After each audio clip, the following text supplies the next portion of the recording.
Hello friends, உங்கள் எல்லாரையும் Shobana vlog சேனலுக்கு அன்போடு வரவேற்கிறேன். இன்றைக்கு எங்கள் வீடியோவில் என்ன பார்க்க போகிறோம்னு சொன்னால், எங்கள் அந்தோணியரப்பா கோயில் கொடியேற்றத்தை தான் நாங்கள் பார்க்க போகிறோம். அதுக்கு முன்னாடி நீங்கள் இப்போ தான் ஃபர்ஸ்ட் டைம் எங்கள் சேனலை பார்க்குறீங்கன்னு சொன்னால், அப்போ மறக்காமல் சோபனா விலாக் சேனலை சப்ஸ்கிரைப் பண்ணுங்கள். அப்படியே பக்கத்தில் இருக்க பெல் சிம்பிளையும் கிளிக் பண்ணுங்கள். அப்போ தான் நான் அடுத்தடுத்த போடுற வீடியோ உங்களுக்கு வரும். சரியா? மறக்காமல் சப்ஸ்கிரைப் பண்ணி வைங்க. சரியா? இப்போ நாங்கள் வந்தாச்சு. காலையில் 6 மணி பூச முடியத்தான் கொடியேற்றம்னு சொல்லியிருந்தார் ஃபாதர். அதோட கடன்னு வெளிக்கிட்டு வந்தாச்சு. ஆனால் நான் எங்கள் வீட்டில் சொல்லிட்டேன், 6:30க்கெல்லாம் கொடியேற்றி அதால கடன்னு எல்லாம் ரெடியாங்கன்னு சொல்லி 5 மணிக்கே எல்லாரையும் கிளப்பி விட்டு வெளிக்கிட வச்சுட்டேன். சொல்லுங்க நண்பர்களே, 6 மணிக்கு பிறகுட்டா இன்னும் லேட்டாக தான் நீ எல்லாம் வெளிக்கிடுவீங்க. டைம் இருக்குதானே அதால் பார்த்தீங்கன்னு சொன்னால் எல்லாரையும் கிளப்பி கடன்னு காலையில் எழுப்பி நானும் எல்லாம் குளிச்சு வெளிக்கிட்டு வந்தாச்சு. நாங்கள் நிற்கிற இந்த பக்கம் பார்த்தீங்கன்னு சொன்னால் சுருவ கடைகள் இருக்கு, அந்த சைட்டில் தான் நிற்கிறோம். என் மகனுக்கு தூக்க கலக்கம் இன்னும் முடியலை. அதே மாதிரி என் மகளுக்கும் தூக்க கலக்க முடியலை.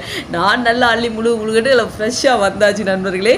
இந்த கடைகள் இருக்கும் அந்த சைட்டில் தான் நாங்கள் வளமையாக ஒவ்வொரு வருஷமும் நிற்கிறோம். நாங்கள் ஒவ்வொரு வருஷமும் பார்த்தீங்கன்னு சொன்னால் கொடி ஏறும்போது அங்கே வாகனங்கள் வருந்தானே, அந்த வாகனங்கள் எல்லாம் நிப்பாட்டிடுவினோம். ஆனால் இந்த வருஷம் பார்த்தீங்கன்னா நிப்பாட்டையில் அது கொஞ்சம் கஷ்டமாக தான் இருந்துச்சு எங்களுக்கு. அப்போ நான் இந்த சைட்டில் நின்றுட்டு கொடி ஏறும்போது அங்கே போயிடுவேன்.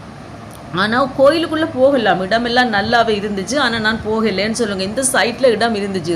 நாங்கள் போய் அதில் நின்றோம்னு சொன்னால் உள்ளுக்கு கோயிலுக்குள்ளே பூசைக்குள்ளே இருக்கிறாக்களெல்லாம் பூச முடிய வெளியில் வந்துச்சு நம்ம சொன்னால் சரியான தள்ளுமுள்ளாக இருக்கும், அதுக்குள்ளே இடஞ்சிலாக இருக்கும். அதால் நான் சொன்னேன் வேணாமட்டு இங்கே ரோட்டுக்கரையோட வந்தால் வடிவாக பார்க்கலாம். மதுரை நின்று வடிவாக நாங்கள் கான்குளிர அந்தோணியர பட திருவிழா கொடியேற்றத்தை பார்த்துட்டு வந்தாச்சு.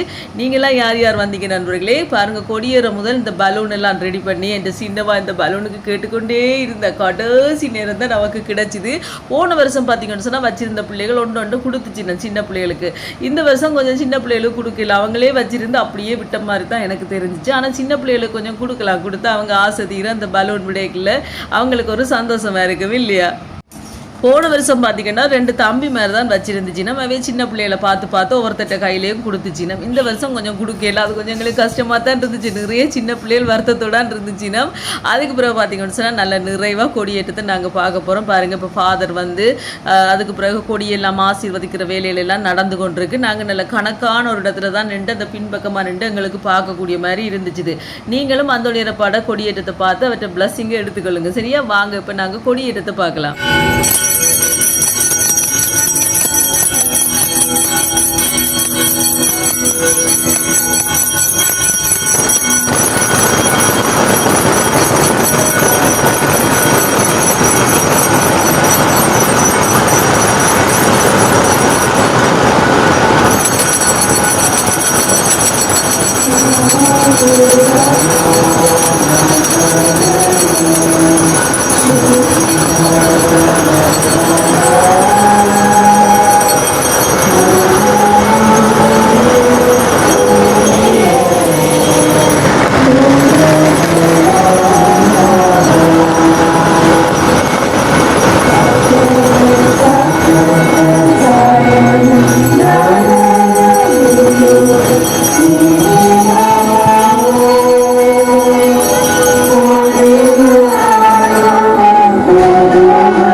இப்போ கொடியேற்றம் எல்லாம் நிறைவாக பார்த்தாச்சு. மனசுக்கு அப்படி ஒரு திருப்தியாக இருந்துச்சு.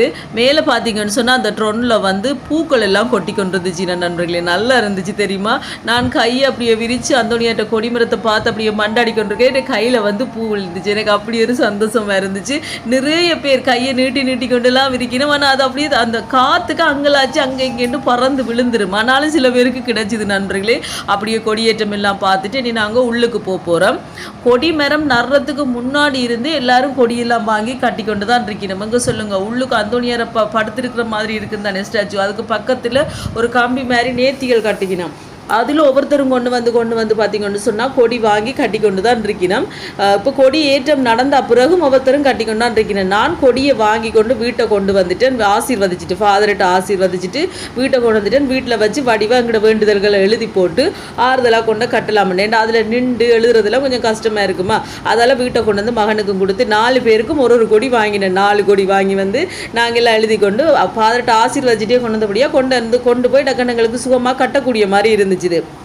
இப்போ பார்த்தீங்கன்னு சொன்னால் கொடியேற்றம் முடிஞ்சோன்னே நாங்கள் உள்ளுக்கு வந்தாச்சு. கோயிலுக்குள்ளே உள்ளுக்கு வந்தோன்னே எங்களுக்கு அப்படி ஒரு சந்தோஷமாக இருந்துச்சு. ஆனால் என்ன சொல்லுங்கள், எனக்கு ஒவ்வொரு வருஷமும் ஒரு ஆசை, கொடியேற்றம் மண்டை ஏதாவது வாங்கி கொடுக்கணும், ஒரு 10 பால் பேக்கெட்டாவது எந்த கையால் வாங்கி கொடுக்கணுமெண்டு எனக்கு ஒரு சரியான ஆசை. நீங்கள் கண்டிப்பாக செஞ்சு பாருங்கள் நண்பர்களே, உங்களுக்கு நிறைவான அற்புதம் நடக்கும். அப்போ என்ன சொன்னால் அந்த கொடியேற்றம் முடிஞ்சோன்னா கள்ளச்சி போய் ஒருத்தர் நிற்பினோம், நிறைய பேர் கொடுப்பினோம். ஆனால் என்னால் அவ்வளோத்துக்கு பெருசாலாம் கொடுக்கல, அதான் என்னால் ஏழுமானது ஒரு 5 or 10 ஒரு பால் பேக்கெட் கொடுக்கணுமெண்டு ஒரு ஆசை. அப்போ நான் ஜூட்டுகிட்ட கேட்டிருந்தேன் கொடுப்போமான்னு சொல்லி. சரி அப்போ நீங்கள் பிள்ளைகளை வச்சு கொண்டு நில்லு, நான் போய் வேண்டி கொண்டு வரணுன்னு சொல்லிட்டு இவர் போயிட்டார் வாங்குறதுக்கு. இந்த வாராருன்னு நாங்கள் அப்படியே நின்று பார்த்து கொண்டு நிற்கிறோம். சரியான வெயில் அடிச்சு கொண்டு இருந்துச்சு. 2 பேரும் களைச்சி வர போயிட்டீங்கன்னா பிள்ளைகள். அதுக்கு பிறகு ஜூட் வந்துட்டார். வந்து பார்த்தீங்கன்னு சொன்னால் செக் பண்ணி தான் விடுவினேன் பாருங்கள், ஹேண்ட்பேக் எல்லாம் செக் பண்ணி தான் இந்த பக்கத்தால் வரணும் நாங்கள் உள்ளுக்கு. அதோட பார்த்து கொண்டிருக்கே ஜூட் வந்துட்டார். பால் பேக்கெட்டே முள்ளுக்கு கொடுத்தாச்சு. அதில் அவங்க செக் பண்ணிவிட்டு கொடுத்தாங்க. கொண்டு வந்து நான் பால் பேக்கெட்டை கொடுத்து போட்டு தான் கோயிலுக்குள்ளே போகிறேன். ஏன்னா கோயிலுக்குள்ளே சரியான சனமாக இருந்துச்சு. இப்போ நாங்கள் கோயிலுக்குள்ளே போனோம்னா பிஞ்சு தான் வரணும், அப்படி இருந்தும் போய் சரியான சனமாக தான் இருந்துச்சு. இருந்தாலும் ஒருக்கா கோயிலுக்குள்ளே போய் அந்தோனியரப்பா பார்த்துட்டு வந்தாச்சு. இப்போ ஜூட் வந்துட்டார். பால் பேக்கெட் எல்லாம் கொண்டு வந்து இப்போ பால் பேக்கெட் கொடுக்க போகிறேன். நல்ல வேளை ஜூட்டை தூக்கிட்டு போயில பால் பேக்கெட் கொடுக்கும்போது அப்படி ஒவ்வொருத்தரும் ஆவலை வந்து பால் பேக்கெட் வாங்கிச்சின்னா அவருக்கு சரியான கஷ்டமாக போயிட்டு, ஆனால் என்ன கவலையாக போயிட்டு காணாமல் வந்துட்டேன்னு சொல்லித்தான் ஒரு 20 or 25 பால் பேக்கெட் வாங்கிட்டு வந்து நாங்கள் மகனும் இவரும் தான் கொடுத்தோம். மகனுக்கு இது ஒரு புது அனுபவம், அவருக்கு இது வரைக்கும் அப்படி கொடுத்தும் இல்லை தானே, அவருக்கும் கொஞ்சம் கஷ்டப்பட்டுட்டார் கொடுக்குறதுக்குண்டா.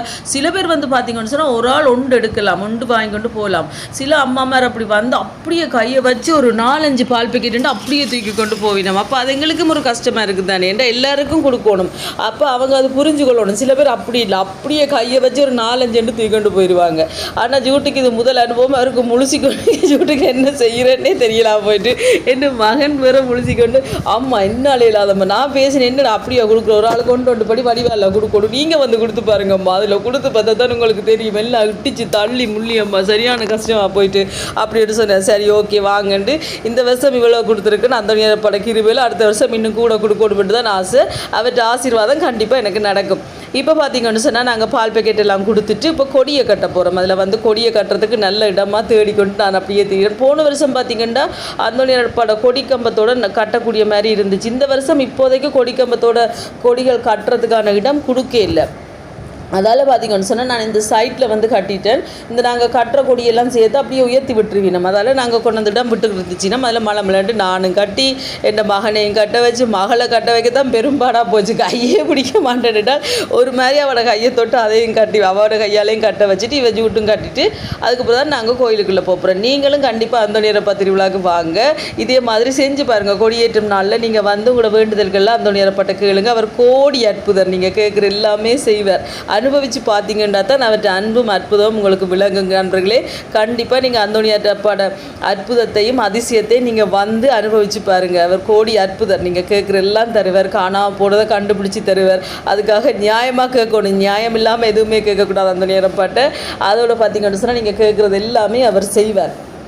காணாமல் போன பொருட்களை மட்டும் இல்லை, காணாமல் போன எங்களோட சந்தோஷம், நிம்மதி, துக்கம், துயரம், கவலைகள் எல்லாத்தையும் அவருக்கு எடுத்து போட்டு எங்களுக்கு நிம்மதியை தருவார். காணாமல் போன சந்தோஷத்தை தருவார், காணாமல் போன நிம்மதியை தருவார், காணாமல் போன உடல் சுகத்தை தருவார், ஆரோக்கியத்தை தருவார். அப்படி நாங்கள் கேட்குற எல்லாமே அவர் தருவார். எனக்கு அந்த நேரப்பால் இப்போ அப்படி ஒரு அளவில்லாத பற்றி நீங்களும் வந்து அவற்றை அற்புதத்தை அனுபவிச்சு கொள்ளுங்கள். சரியா? இப்போ வேறுங்க எங்கள்கிட்ட கீரை குடும்பி மகளை பார்த்தீங்களா, 2 கொண்டையும் போட்டவாக்கு அவக்கு சரியான கஷ்டமாக போயிட்டு. வெயில் தானே பிள்ளைகளுக்கு இந்த கொடி கட்டுறதுக்கு அவள் பட்ட பாட பார்த்தீங்களா, கையோ இருக்கா பிடியடி கட்டுன்னு நோ நோ ஐ ஷெட் நோ அப்படின்னு சொல்லுவான் நண்பர்களே. வேந்த ஒரு வழியாக பிடிச்ச அவட கையால் ஜூட் தான் அவள் ஹேண்டில் பண்ணும். எங்களுக்கு சரி வராது, நான் சிலவள் அடியும் கொடுத்துருவேன். எனக்கு அவ்வளோ பொறுமை இல்லை. ஜூட் தான் பொறுமையாக 2 பேரையும் கையாளும், மகனையும் அப்படித்தான் மகளையும் அப்படித்தான். வேந்த அதுக்கு பிறகு நாங்கள் இப்போ கோயிலுக்கு வந்துட்டோம். கொஞ்சம் சனம் குறைவாக இருந்த மாதிரி இருந்துச்சு நாங்கள் வரும்போது. உங்களுக்கு பார்க்க சனமாக தான் இருக்கும், ஒன்று இத்தோப்பிட்ட சனமாக இருந்துச்சு நண்பர்களே. வந்து அப்படியே அந்தோணியரப்பா பார்த்து கும்பிட்டுட்டு வந்தாச்சு. நாங்கள் அடிச்சு பிடிச்செல்லாம் முன்னுக்கு போயில, என்ன நாங்கள் டெய்லி வாரினாங்க, ஒவ்வொரு செவ்வாய்க்கிழமையும் அந்தோணியரப்பா பார்க்குறாங்க, கும்பிட்றாங்க. தூர இடத்துல இருந்து வாராக்களுக்கு நாங்கள் இடம் கொடுக்கணும், அவையல் வடிவாக கும்பிட்டுட்டு போகணும். அதால் நாங்கள் பின்பக்கமே நின்று கும்பிட்டுட்டு வந்தாச்சு. அதனால் என்னால் ஏழுமான அளவுக்கு நான் வீடியோ எடுத்து போடுவேனேன்னு சொல்லுங்கள். சில பேர் தூரடங்கள்லேருந்து பார்க்க முடியாமல் இருப்பேன் தானே, அப்படியா நாட்கள் எல்லாம் நீங்கள் பார்த்து அந்த நேரப்பட பிளஸிங்கை எடுத்துக்கொள்ளுங்க, சரியா? அதுக்கு பிறகு பார்த்தீங்கன்னா இப்போ நாங்கள் உள்ளுக்கெல்லாம் மண்டாடிட்டு பாதரட்டையெல்லாம் ஆசீர்வதிச்சுட்டு இப்போ நாங்கள் வெளியில் வந்துட்டோம். ஃபாதர் வந்து முன்னுக்கே இருந்தார் ஆசீர்வதிக்கிறதுக்கு, அதெல்லாம் எங்களுக்கு சுகமாக இருந்துச்சு. இப்போ நாங்கள் வெளியில் வந்து கொடிக்கம்பத்துலேயும் அப்படியே தொட்டு கும்பிட்டுட்டு தான் இனி நாங்கள் போங்கடா வெளியிலேட்டு எங்களை அடித்து கலைச்சாத்தே நாங்கள் வெளியில் போவோம், தெரியும் தானே. அந்த நிரப்பா கோயிலுக்கு வந்தால் அப்படி ஒரு சந்தோஷம் எங்களுக்கு. கடைசியாக பார்த்தீங்கன்னா என் மகளுக்கு பலூன் கிடச்சிட்டு, அதுவும் என்னென்னு தெரியுமா, அது சரியான கவலைவாக்கு பலூன் கிடைக்கல. இங்கால வந்து பார்த்தா அந்த மேசியோட பலூன் கட்டி கிடந்துச்சு, சும்மா தான் கிடந்துச்சு. ஜூட் கடண்டு அவிட்டு அவட கையில் கொடுத்துட்டார். அதுக்கு பிறகு அவட சந்தோஷம் சிரிப்பதையும் பார்க்கணும் நண்பர்களே. அப்படி ஒரு சந்தோஷப்பட்டான், பலூன் என்று சொல்லி. போன வருஷம் அவருக்கு வெள்ளை கலர் பலூன் கிடைச்சிது, நீங்கள் வீடியோவில் பார்த்துருப்பீங்க. இந்த வருஷம் பிள்ளைக்கு பலூன் கிடைக்கல, ஆனால் கிடைச்சிட்டு பார்த்தீங்கன்னா நிறைய பூக்கள் எல்லாம் கொட்டுண்டு எப்படி இருக்குன்னு சொல்லி அப்படி இருந்துச்சு நண்பர்களே. ஆனால் இதெல்லாம் க்ளீன் பண்ணுறது அந்த அக்காவாக்கள் சரியாக கஷ்டப்படுவினோம். என்ன செய்கிறது, அவங்க நல்லா க்ளீன் பண்ணுவாங்க, எல்லாம் கூட்டி துப்புருவாக்குவாங்க. பார்த்தீங்களா, அவங்க பலூனை கொடுத்தோன்னே அவ்வளோ சந்தோஷமாக போயிட்டு நண்பர்களே. அதில் போகிற வாரவையெல்லாம் தொட்டு கதைச்சிட்டு போகும். அவள் ஓடி அங்கால போகிறா. அதுக்கு பிறகு ஜூட் மொழுதிரி வாங்க போயிட்டார். மொழுதிரி வாங்கிட்டு வர மட்டும்தான் நான் மகளும் வெயிட் பண்ணி கொண்டிருக்கிறோம். இதில் அந்த ஒரு வாகனம் ஒன்று, பெரிய வாகனம் ஒன்று ஒவ்வொரு வருஷமும் இதில் நிற்கும். நான் நினைக்கிறேன் எதுவும் என்னென்னு எனக்கு தெரியலை, கரண்ட் சம்மந்தப்பட்ட எதுமோ தெரியலை, இதில் நிற்கும். அந்த சைடில் ஓடி எது நின்றோம், கொஞ்சம் அந்த நிழலாக இருக்கும் எங்களுக்கு. இந்த என்னென்னு சொல்கிறது, வெயிலுக்கு நின்று வந்தோம், கொஞ்சம் ஆறுதலாக இருக்கும். அதுக்கிட்ட வந்தோடனே பார்த்தீங்களா, கொச்சி கடையை பார்த்தீங்களா, திருவிழாக்களை கட்ட ஆரம்பிச்சிட்டு. அதுக்கு பிறகு பார்த்தீங்கன்னு சொன்னால் இன்றைக்கி அந்த கொடியேறு இங்கே கோயிலில் கொடியேறினா பிறகு இரவு பார்த்தீங்கன்னு சொன்னால் ஒவ்வொரு ஏரியா கொடியும் ஏற்றுவினோம். ஒவ்வொரு தோட்டத்து வாசல்லையும் கொடிக்கம்பம் நட்டுருப்பினும் தானே, அதிலே யாராவது ஒரு பெரியாக்களை வச்சு கொடி ஏற்றுவினோம். அப்படியே நாங்கள் வார வழியில் இதில் முட்டை பொருள் ஒன்று வாங்கி கொண்டு வந்துட்டு எங்களை சின்னாக்களுக்கு பார்த்திக்கிட்டா மண்பானை சட்டி கடையெல்லாம் போட ஆரம்பிச்சாச்சு. உண்டியெல்லாம் கொடியேற்ற மண்டே சின்ன கடைகளெல்லாம் வந்துட்டு. ஆனால் திருவிழாக்கு தான் கொஞ்சம் மழையாக போயிட்டு நண்பர்களே. எங்களுக்கு வடிவாக நிறைவாக கடைகளை பார்க்கக்கூட இயலாமல் போயிட்டுது. அது கொஞ்சம் கவலையாக தான் இருந்துச்சு. இவ தெரிஞ்ச புள்ள இப்போ அவள் கதைச்சாக்கா எல்லாம் பார்த்துட்டு வந்துட்டீங்களா அப்படின்னு சொல்லி அவளோட என் கதைச்சிட்டு மண் சட்டி பானை கண்டா தான் எனக்கு ஒரு கெடு நண்பர்களே. அதில் போய் இருந்துட்டேன். இது நல்ல ஒரு பெரிய சட்டி நண்பர்களே, எனக்கு பிடிச்சிருந்துச்சு. பிரியாணி செய்யலாம், மீன் பிரியாணி, இறால் பிரியாணி அதெல்லாம் செய்கிறதுக்கு ஏற்ற மாதிரி ஒரு பெரிய மண் சட்டியாக இருந்துச்சு. எங்கே போனாலும் இந்த மண் சட்டி பானைகளை கண்டனும், அந்த இடத்தை விட்டு நான் நகரவே மாட்டேன். அன்றைக்கும் ஒரு பெரிய சட்டியோட வாங்கிட்டேன், கொடியேற்ற மண்டு. திருவிழா ஆண்டும் ஒரு காலையில் ஒரு சட்டி வாங்கினேன்னா அதை நான் உடைச்சி போட்டேன் நண்பர்களே. பன் செய்கிற அமளி துமளி வேலையில் பார்த்தீங்கன்னு சொன்னால் தட்டுப்பட்டு வெடிச்சிட்டு சைட்டால் ரெண்டாக உடையில. அதோட அதில் மண்ணை போட்டு புதினா தண்டுகளை நட்டு வச்சுருக்கேன். புதினாயில் தண்டு இருக்குது தானே, அதை நட்டு வச்சுருக்கேன். அதுக்கப்புறம் இது வாங்கணுமெண்டு ஆசை, இந்த தண்ணி ஊற்றி வைக்கிறது. ஆனால் இப்போதைக்கு வாங்கல, பிறகு வாங்குவோம்னு வந்துட்டேன். கொஞ்சம் பெருசாக பார்த்து வாங்குவோம்ண்டு. ஓகே நண்பர்களே, இந்த வீடியோ ஃபுல்லாக பாருங்கள், பார்த்துட்டு எப்படி இருக்குன்னு சொல்லுங்க. வீடியோ பிடிச்சிருந்தா மறக்காம லைக் பண்ணுங்க, ஷேர் பண்ணுங்க, கமெண்ட் பண்ணுங்க, அப்படியே சப்ஸ்கிரைப் பண்ணுங்க. சப்ஸ்கிரைப் பண்ணிட்டு பக்கத்தில் இருக்க பெல் சிம்பிளை கிளிக் பண்ணுங்க. ஓகே ஃப்ரெண்ட்ஸ், நான் உங்களை இன்னொரு வீடியோவில் சந்திக்கிறேன். போயிட்டா உங்களை எல்லாருக்குமே அந்தோணியரப்பட பிளஸிங்கும் ஆசீர்வாதமும் நிறைவாக கிடைக்கும். இந்த வீடியோ பார்க்குற ஒவ்வொரு சப்ஸ்கிரைபருக்காகவும் நான் மண்டாடுவேன். யாராலையெல்லாம் வர முடியலையோ உங்களை எல்லாருக்குமே அந்தோணியரப்பட நிறைவான ஆசீர்வாதத்தை தருவார். உண்டியலும் கொண்டு வாங்கின நண்பர்களே, பார்த்தீங்களா? Bye data.